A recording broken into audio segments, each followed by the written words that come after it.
जादुई किताब। जादू टोना जैसी चीजें खतरनाक है, लेकिन जब उनका प्रयोग एक बहू के हाथों होता है तो वो कितनी मजेदार हो जाती है।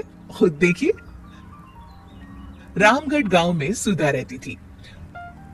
सुधा की सास उससे बड़ा काम कराती, तो पति ऐसा जो ना कभी घुमाने ले जाता और ना ही कभी कोई तोहफा लाता। बेचारे इस बात से हमेशा दुखी रहती। लेकिन एक दिन उसकी जिंदगी बदल जाती है। अरे सुधा, सारा दिन न जाने क्या क्या सपने देखती रहती है। जाकर कुछ बढ़िया सा खाना बना कर ले आ। सपना ना देखो तो क्या करूं, मेरे तो कर्म ही फूट गए जो ऐसे घर में शादी हो गई। इससे अच्छा तो माँ जी कोई फुल टाइम मेड ही रख लेती। ओहो, बढ़िया ये फुल टाइम मेड रखने वाली। मेरे बेटे के लिए तो विलायत से रिश्ते आ रहे थे। वो तो तेरे पापा ने तेरी इतनी झूठी तारीफ कर दी कि हमारा तो मन ही पिघल गया। अच्छा, विदेश से रिश्ते? वाह माँ जी वाह। अरे भगवान से तो डरिए, विलायती बहू लाकर क्या गाय का गोबर लिपवाती। बहू बहू होती है ना, वो देशी होती है ना विलायती। बहू का काम सिर्फ सास की सेवा और घर का काम होता है। और सुन, तुझे मैं क्यों बताऊं कि मैं क्या करती। जाकर घर का काम कर। सुधा मन महसूस कर वहां से चली जाती है। शाम को सुधा का पति जल्दी घर आता है, जिसे देख सुधा खुश हो जाती है।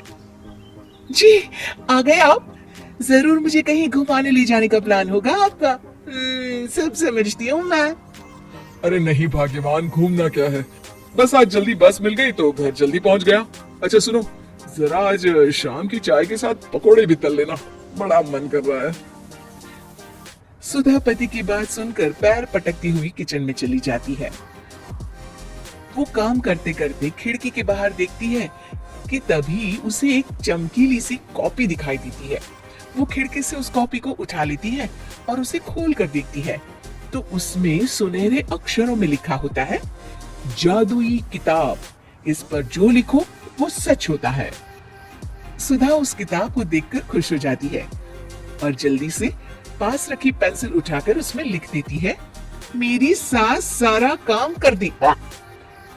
तभी उसकी सास किचन में आ जाती है और कहती है, अरे बहू, सारा सारा दिन लगी रहती है काम में। अब जाकर आराम कर ले, मैं तेरे लिए चाय और गर्मा गर्म पकोड़े लेकर आती हूँ। सुधा ये देखकर हैरान हो जाती है और कॉपी लेकर कमरे में आ जाती है। तभी वो देखती है कि उसका पति आराम से बैठकर किताब पढ़ रहा होता है। सुधा झट से कॉपी निकालकर उसमें लिखती है, मेरा पति मुझे घुमाने ले जाए।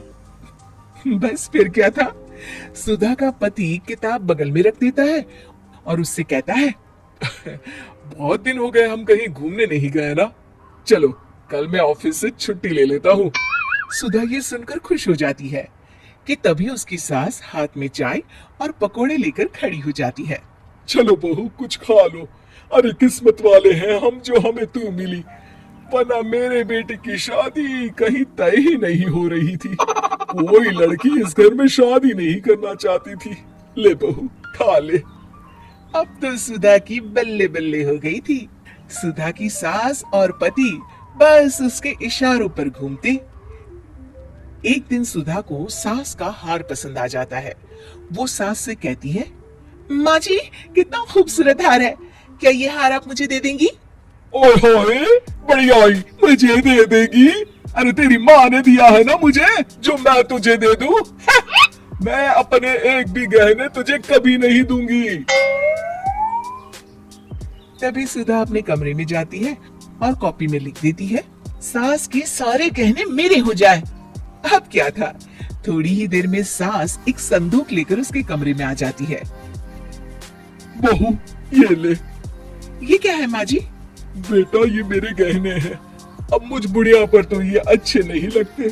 तेरी तो उम्र है पहनने उड़ने की, ये ले गहने तू ही रख ले। तभी सुधा की नजर उस हार पर पड़ती है जो सासू माँ ने पहना है।